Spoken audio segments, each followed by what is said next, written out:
Hello प्यारे बच्चों, नमस्कार। आपका हमारे इस यूट्यूब चैनल आइडियल क्लासेस में स्वागत है। तो बच्चों, आज हम इनफाइनाइट सीरीज़ के सेकंड लेक्चर में डिस्कस करेंगे एक टेस्ट के बारे में जिसे बोलते हैं कंपैरिजन टेस्ट फॉर कन्वर्जेंस। इस टेस्ट के माध्यम से हम किसी भी इनफाइनाइट सीरीज़ को में ये चेक करते हैं कि वो कन्वर्जेंस है या नहीं है।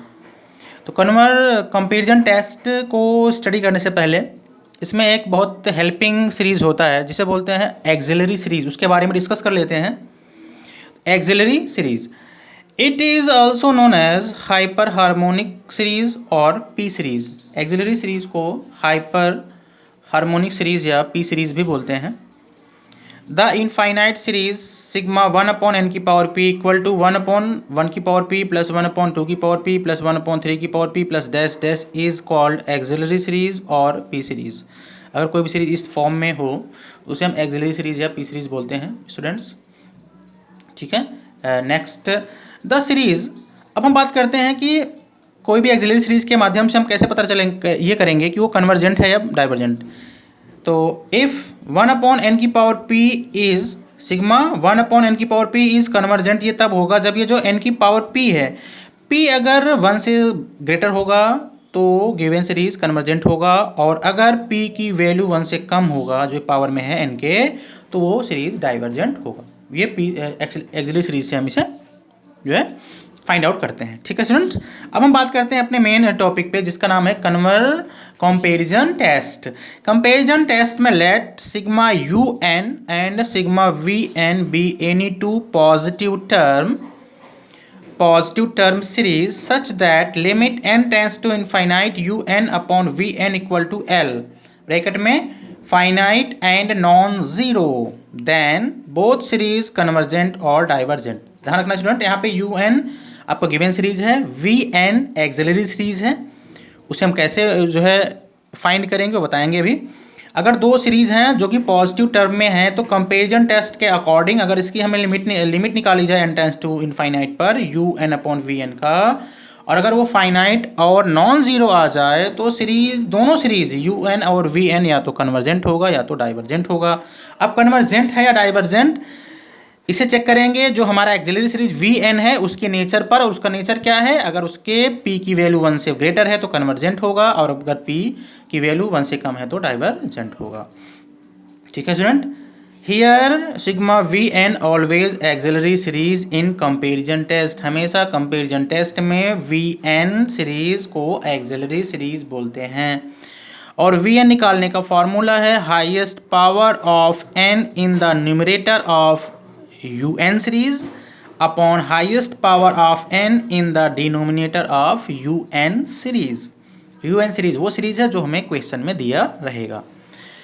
फॉर एग्जाम्पल देख लेते हैं, मान लीजिए कि let U N equal to कोई सीरीज है इस फॉर्म में कि N square plus 2n plus N bracket में एन स्क्वायर प्लस 5 का होल स्क्वायर। देन अब इसका हमें एक्सिलरी सीरीज अगर फाइंड करना है तो वी एन इक्वल टू आपको बताया था न्यूमरेटर का हाईएस्ट टर्म एन की हाईएस्ट पावर क्या है, एन की हाईएस्ट पावर 2, एन स्क्वायर हो जाएगा अपॉन डिनोमिनेटर में एन की हाईएस्ट पावर क्या है, एन स्क्वायर का स्क्वायर एन की power 4।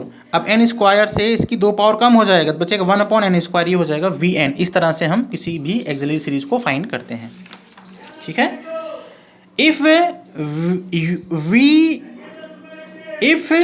You N can be expanded in ascending power of 1/n, अगर मान लो जो v आपका यू एन है जो आपकी एक सीरीज दिया गया है वो असेंडिंग ऑर्डर n/1 के असेंडिंग ऑर्डर में जो है वो पावर में बढ़ता जा रहा है, तब हमें वी एन अगर हमें लेट करना है तो we take lowest power of 1/n। तो वी एन निकालने के लिए हम 1/n के लोवेस्ट पावर को ले लेते हैं। ठीक है स्टूडेंट, तो हमारा क्या, जैसे मान लीजिए ये कोई सीरीज है, let sigma you N equal to है साइन 1/n। साइन 1/n का फार्मूला होता है 1/n माइनस 1/n3 का फैक्टोरियल n क्यूब प्लस 1/5 का फैक्टोरियल n की पावर 5। देखो अब ये n 1/n की पावर क्या है, असेंडिंग ऑर्डर में बढ़ता जा रहा है। तब अगर इसका वी एन निकालना है, एक्सिलरी सीरीज निकालना है, तो इसमें सब n की सबसे लोवेस्ट पावर को लेते हैं। तो 1/n क्या है, सबसे लोवेस्ट पावर है क्योंकि उसके बाद 1/n क्यूब हो जा रहा है, उसके बाद 1/n की पावर 5 हो जा रहा है, तो वी एन हो जाएगा 1/n। इस तरह से हम किसी एक्सिलरी सीरीज को फाइंड आउट करते हैं। ठीक है स्टूडेंट, अब हम क्वेश्चन लेंगे, उससे आपको अच्छे से क्लियर हो जाएगा। Test the following series for convergence. Series दिया है 1/1 into 2 into 3 plus 3/2 into 2 into 3 into 4 plus 5/3 into 4 into 5 plus dash dash. ये हमारा सीरीज है।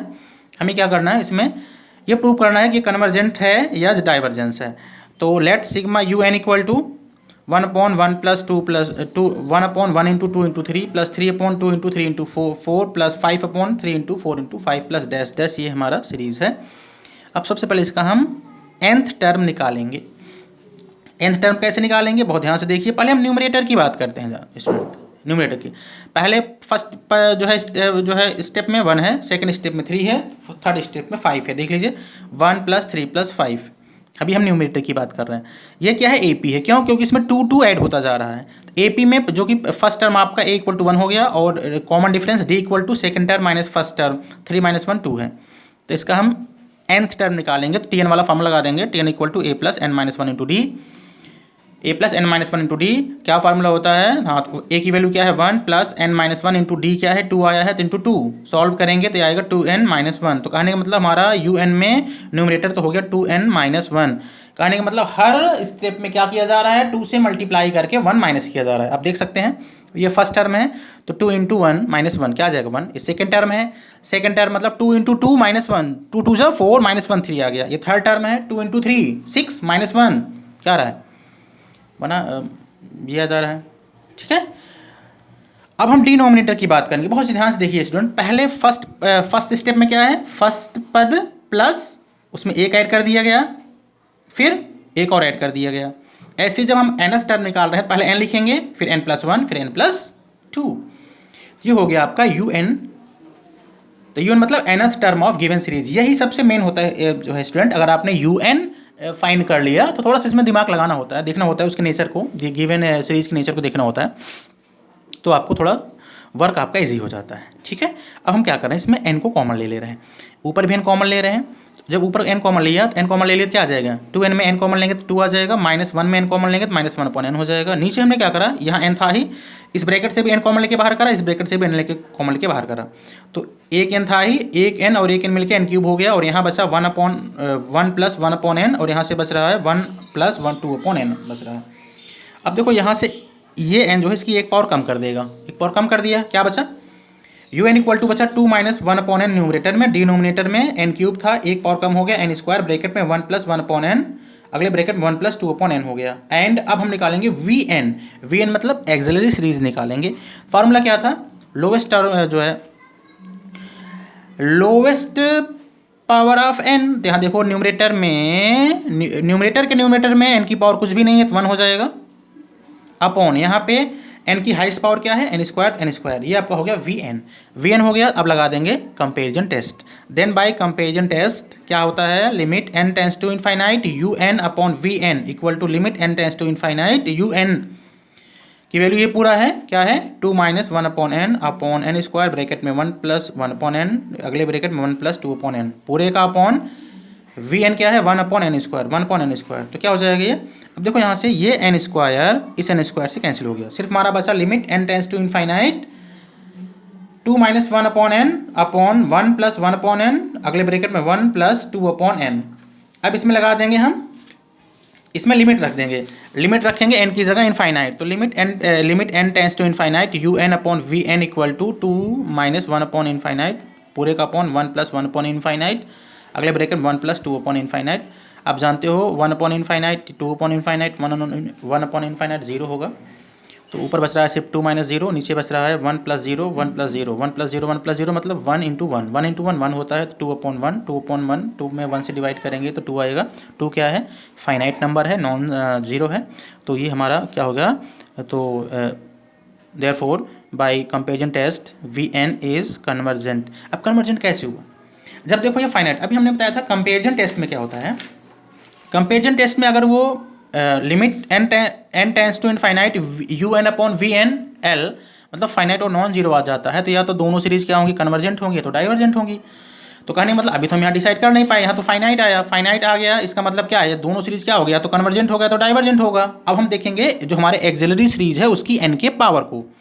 एक्सिलरी सीरीज हमारा था, एक्सिलरी सीरीज स्टूडेंट था हमारा, देखो यहाँ पे एक्सिलरी सीरीज हमारा आया था 1/n², एन स्क्वायर, अब n की पावर p की जगह क्या है 2, p की जगह क्या है, p की जगह है 2, और 2 क्या है ग्रेटर देन 1, 2 क्या है ग्रेटर देन 1 है। और हमने बताया था यहाँ पे एक्सिलरी सीरीज में अगर p ग्रेटर देन 1 होता है तो सीरीज क्या होता है कन्वर्जेंट। तो कहने का मतलब क्या हो गया, ये सीरीज हो गया कन्वर्जेंट। जब Vn एक्सिलरी सीरीज कन्वर्जेंट है तो हमारा गिवन सीरीज भी क्या होगा कन्वर्जेंट होगा, क्योंकि कंपैरिजन टेस्ट के अकॉर्डिंग अगर एक्सिलरी सीरीज कन्वर्जेंट होगा तो गिवन सीरीज भी कन्वर्जेंट होगा, अगर एक्सिलरी सीरीज डाइवर्जेंट होगा तो गिवन सीरीज भी डाइवर्जेंट होगा। तो ये हमारा आ गया गिवन सीरीज इज कन्वर्जेंट। अब एक क्वेश्चन और लेते हैं स्टूडेंट, इससे और क्लियर हो जाएगा। Test the convergent of the series whose nth term is √n/n²+1। ये क्वेश्चन दिया गया है, इसे हमें क्या करना है प्रूव करना है।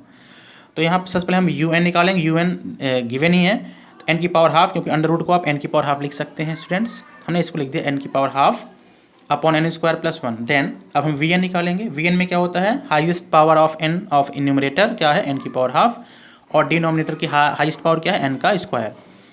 अब जब n की पावर हाफ और n स्क्वायर को सॉल्व करेंगे तो क्या आ जाएगा n की पावर 3/2, 1/n की पावर 3/2 आ जाएगा। नाउ कंपेरिजन टेस्ट, अब कंपेरिजन टेस्ट लगाएंगे तो limit n tends to infinite un/vn equal to limit n tends to infinite, un की वैल्यू क्या है यहाँ से आया है n की पावर हाफ अपॉन n²+1, और vn की वैल्यू है 1/n की पावर 3/2। जब अब जो है फ्रैक्शन की फ्रैक्शन अपॉन फ्रैक्शन होता है तो नीचे वाला फ्रैक्शन अपोजिट होकर मल्टीप्लाई हो जाता है।